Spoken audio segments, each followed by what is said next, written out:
کیا لنگڑے لولے یا معذور بچے گناہوں کی وجہ سے پیدا ہوتے ہیں؟ نیک اور صالح اولاد کیسے حاصل ہو، کیسے پیدا ہو، اور شادی کے بعد کن کاموں سے بچنا چاہیے تاکہ نیک اور صالح اولاد اللہ تبارک و تعالیٰ آپ کو عطا فرمائے؟ کچھ ایسی باتیں ہیں جن کو آج ہم جانیں گے۔ السلام علیکم ورحمۃ اللہ۔ آج کی ویڈیو میں ہم کچھ باتیں جانیں گے جن کی وجہ سے جو معذور بچے پیدا ہوتے ہیں اس کے تعلق سے، اور شادی کے بعد کن کاموں سے بچنا چاہیے اور کون کون سے اہم کام ہیں جن کو کرنا چاہیے۔ یہاں پر ایک بات میں واضح کر دوں، کلیئر کر دوں، تاکہ جو حضرات شادی شدہ ہے وہ ویڈیو دیکھیں اور جن کی ہونے والی ہے وہ بھی دیکھیں تاکہ وہ بچ سکیں۔ آئیے قرآن و حدیث کی روشنی میں ہم اس بات کو سمجھتے ہیں۔ سب سے پہلی بات آپ جان لیں کہ اللہ تبارک و تعالیٰ سورۃ الشعراء کی آیت نمبر 49 اور 50 میں فرماتا ہے کہ اللہ جسے چاہے بیٹیاں عطا فرماتا ہے، جسے چاہے بیٹے، اور جسے چاہے آزمائش میں ڈالتا ہے۔ اللہ تعالیٰ کے اس فرمان کے مطابق، یعنی سورہ شعراء کی آیت نمبر 49-50 کے مطابق یہ بات صاف ہے کہ اللہ تبارک و تعالیٰ کی یہ قدرت ہے، جسے چاہے بیٹیاں دے، جسے چاہے بیٹے دے، جسے چاہے آزمائش میں ڈالے۔ اس کی مثال ہم کہیں دور سے نہیں، ہمارے استاذ گرامی ہیں، تقریباً 10-12 سال کے بعد انہیں اللہ تبارک و تعالیٰ ایک بیٹے سے نوازا ہے، تو 10-12 سال ان کا آزمائش میں ہونا یہ بھی اللہ کی مشیت تھی۔ اور ایک استاذ ہمارے گرامی ہیں مصباحی صاحب، 35 سال یا 30 سال ہو گئے، ان کی بھی ایک بھی اولاد نہیں ہے، اللہ تعالیٰ ان کو آزمائش میں ڈالا ہے، یہ بھی اللہ کی قدرت ہے۔ اب آئیے آگے کی بات کو سمجھتے ہیں۔ ہر چیز اللہ کی مشیت سے ہے، یعنی جو بھی چیزیں ہوتی ہیں اس میں اللہ کی حکمت ہے، ٹھیک ہے۔ ایک بات اور یہاں پہ کلیئر کر دوں کہ ہر معذوری گناہ کی سزا نہیں ہوتی۔ کوئی یہ نہ سمجھے کہ جو بچے معذور ہوتے ہیں وہ ایک دم گناہ کی ہی سزا ہوتی ہے، یعنی گناہ کے کبھی کبھار وہ آزمائش کے لیے ہوتے ہیں اور کبھی آپ کے درجات بلند کرنے کا ذریعہ ہوتی ہے، ٹھیک ہے۔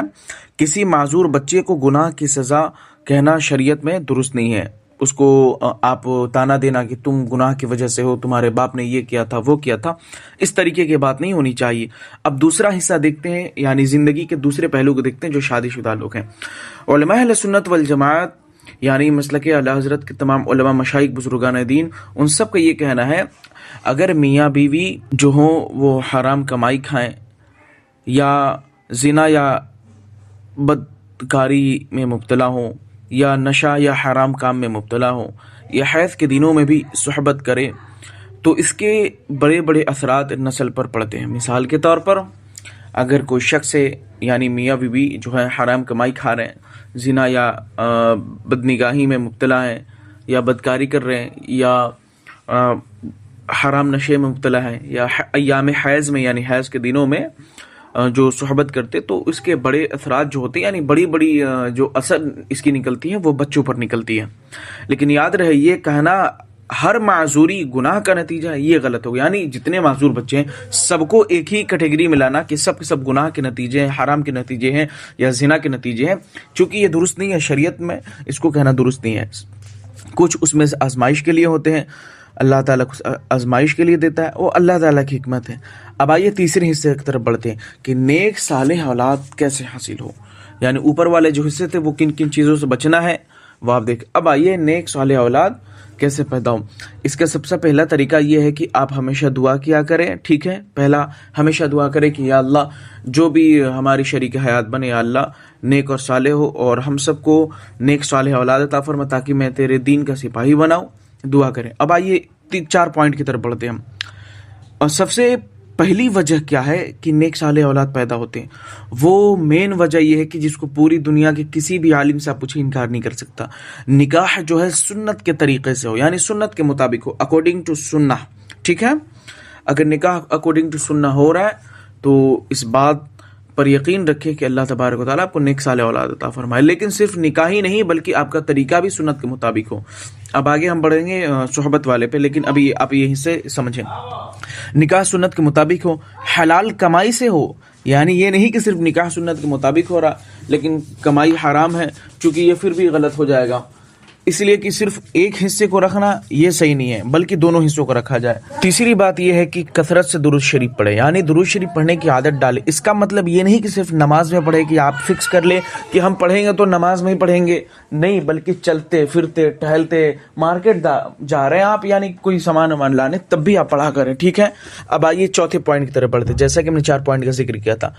صحبت سے پہلے یہ دعا پڑھیا، جو حضرات شادی شدہ ہیں وہ صحبت کرنے سے پہلے جب انہیں حاجت محسوس ہو تو یہ دعا پڑھیں، یعنی جب صحبت کرنے کی حاجت آپ کو ہو تو صحبت سے پہلے یہ دعا پڑھیں۔ یہ بخاری کی حدیث سے بھی ثابت ہے، یعنی بخاری شریف میں بھی یہ دعا موجود ہے۔ وہ دعا یہ ہے، بسم اللہ اللہم جنوبنا الشیطان و جنوب الشیطان ما رزقتنا، ٹھیک ہے۔ اگر اس دعا کے ساتھ آپ صحبت کرتے ہیں تو شیطان اس اولاد کو نقصان نہیں پہنچا سکتا جو آپ کے نطفے کے ذریعے آپ کی اہلیہ کے رحم میں نطفے کی شکل میں پہنچے گا، ٹھیک ہے۔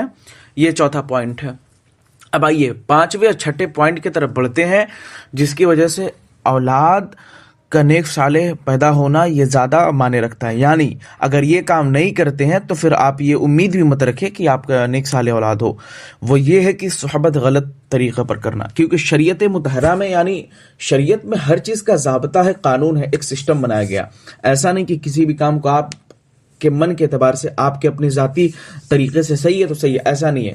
کیونکہ آج فحش گوئی کی اتنی چیزیں بڑھ چکی ہیں کہ لوگ فحش کی طرف زیادہ پڑھتے، خصوصی طور پہ آپ اگر دیکھیں گے سب سے زیادہ آج بے حیائی ہے وہ ہے پورنوگرافی کے ذریعے۔ آپ دیکھیں، اس کو محسوس کریں، آپ ڈاٹا نکالیں گے تو سب سے زیادہ اس میں لوگ ملوث ہوتے ہوئے نظر آ رہے ہیں، شادی کے بعد بھی یہ رزلٹ۔ اور اس ٹائپ کے اتنے مسئلے آتے ہیں، پوچھیے مت، کہ آئے دن یہ پوچھا جاتا ہے اس شادی کے تعلق سے۔ یہ جو میں نے بات کہی، وہ بچنا کیا ہے؟ اگر نہیں کرتے ہیں تو امید آپ بھول جائیں۔ وہ یہ ہے کہ آپ صحبت کریں تو جو آداب بتائے ہیں وہ اس طریقے سے، کیسے کہ آپ اپنے اوپر چادر اوڑھ لیں، چادر اوڑھ کر صحبت کریں، یعنی کھلے طور پر نہ کریں، یہ پہلا طریقہ۔ دوسرا طریقہ یہ ہے کہ آپ کھڑے ہو کر صحبت نہ کریں، اس لیے کہ یہ کھڑے ہو کرنا اور برہنہ یعنی ننگے ہو کر کرنا، بالکل کسی چیز کا آڑ نہ لینا، نہ چادر کا نہ کسی اور چیز کا، یہ شیطان کا طریقہ ہے، اسے جانوروں کا طریقہ قرار دیا گیا ہے۔ بلکہ سرکار کے فرمان کا مفہوم ہے، بہت پہلے میں پڑھا تھا کہ جو لوگ ننگے کرتے ہیں جانوروں کا طریقہ ہے، یعنی صحبت کے کچھ آداب بتائے گئے ہیں، طریقے۔ وہ یہ ہے کہ آپ چادر وغیرہ یا بلینکٹ سے یا کسی بھی چیز سے آپ اپنے آپ کو چھپا کر صحبت کیا کریں۔ اور یہ 2 باتیں ہوگی۔ اب آئی ایک اور اس میں بات ایڈ ہے، وہ یہ ہے کہ صحبت کے وقت آپ خاص محل کی طرف نہ دیکھا کریں، یعنی خاص محل سے آپ سمجھ سکتے ہیں، یعنی پرائیویٹ پارٹ کی طرف آپ کو دیکھنے کی حاجت نہ ہو، یعنی آپ وہاں نہ دیکھا کریں بار بار، ٹھیک ہے۔ ضرورت کے مطابق ایک مرتبہ ہو گیا، پھر آپ ادھر نظریں نہ کیا کریں۔ یہ وہ خاص پوائنٹ ہے جس سے آپ کو بچنا۔ اگر نہیں بچتے ہیں تو پھر آپ سمجھ جائیں کہ آپ کی بربادی مقدر ہے، اتنا جان لیں۔ اب آگے ایک چھوٹے سے پوائنٹ کی طرف بڑھتے ہیں کہ شادی کے بعد کچھ چیزوں سے بچنا ہے، اور جو نوجوان جن کی نہیں ہوئی ہے، ہونے والی ہے، وہ بھی آپ سمجھ جائیں۔ دیکھیں، حضرت زکریا علیہ السلام کی ایک دعا ہے کہ ربی حب لی من لدنک ذریۃ طیبہ، یہ دعا آپ کثرت سے پڑھیے، ٹھیک ہے۔ اس دعا کو آپ کثرت سے پڑھیے، اور یہ دعا اور جو بخاری والی دعا ہے میں لگا دوں گا، ٹھیک ہے۔ اور شادی کے بعد کچھ چیزوں سے بچنے کی کوشش کریں۔ اگر آپ نہیں بچتے ہیں تو نتیجہ یہ نکلے گا کہ شادی کے بعد بھی آپ کے اندر یہ عادت ہوگی، اب پریشان ہوں گے۔ اب کیا وہ طریقہ ہے کن چیزوں سے بچنا ہے وہ آپ غور کریں، اور کن چیزوں کو کرنا ہے وہ بھی آپ دیکھ لیں۔ پہلی چیز یہ ہے کہ آپ جو ہمیشہ بے وضو رہتے تھے تو آپ باوضو رہا کریں، یعنی بے وضو ہونے سے بچیں، ہمیشہ باوضو رہیں، ٹھیک ہے۔ اور آپ برے ماحول سے نکلیں، یعنی آپ ہمیشہ اچھے ماحول میں رہنے کی کوشش کریں، اچھے لوگوں کے درمیان، اور آپ فحش چیزوں سے مکمل طور پر پرہیز کریں، اور اپنی اہلیہ کے ساتھ حسن سلوک کریں، اور قرآن کی تلاوت کیا کریں، ٹھیک ہے۔ یعنی اہلیہ کے ساتھ اگر حسن و سلوک نہیں کرتے ہیں، یہ بچنے کا طریقہ ہے۔ اگر آپ اس کے ساتھ حسن و سلوک نہیں کرتے، اس کے حقوق ادا نہیں کرتے ہیں، تو پھر آپ امید مت رکھا کریں، اور قرآن کی تلاوت سے دور ہیں، فحش چیز دیکھ رہے ہیں، فحش ویڈیو دیکھ رہے ہیں، تو آپ بچ نہیں رہے ان ساری چیزوں سے جن سے کو میں بتایا ہوں۔ آپ ہمیشہ بے وضو رہتے ہیں، یعنی بغیر وضو کے رہتے ہیں، تو نہیں بچتے ہیں، تو آپ کے لیے پریشانی کے تمام اسباب میں سے، تمام وجہوں میں سے ایک یہ بھی ہو سکتی ہے۔ آپ کیا کرنا آپ سن لیں، ہمیشہ باوضو رہیں، اچھا ماحول تلاش کریں، اچھے ماحول میں رہیں، فحش چیزوں سے مکمل طور پر پرہیز کریں، اور اپنی اہلیہ کے ساتھ حسن و سلوک کریں، قرآن کی تلاوت کیا کریں، ٹھیک ہے۔ بس آج کے لیے اتنا، یہی پیغام تھا. بس اتنا کہوں گا، اسلام میں معذور افراد کی بے حد عزت ہے. ایک بات یاد رکھے، اللہ تبارک و تعالیٰ تمہاری صورت نہیں دیکھتا. اگر اللہ تعالیٰ تمہاری صورت دیکھتا تو حضرت بلال جو بظاہر شکل میں رنگ میں ایک دم کالے تھے، لیکن عشق مصطفیٰ ان کے دل میں اتنی بھری ہوئی تھی جو ابھی کائنات میں ابھی ہم لوگوں میں سے کسی کے اندر نہیں ہے.